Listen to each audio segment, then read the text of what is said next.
dusaba umuvugizi w'ubushikiranganje bw'amagara y'abantu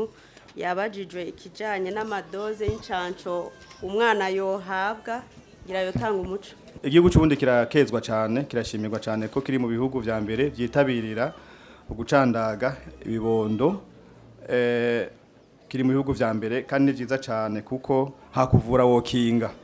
ariko nubwo bikiri uko ihangiro ry'igihugu ntirashikwa ko neza twe twifuza 100% ariko hariho bakeyi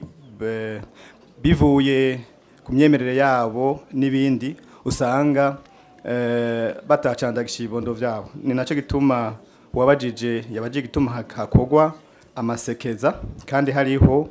ingena abana bacandaga ego nivyo hariho ikirangamisi ingene bacandagwa naho ico kirangamisi kihari harabaho kandi amasekeza kugira ngo bana bandi kubera yamyemerere kubera kwa kubakure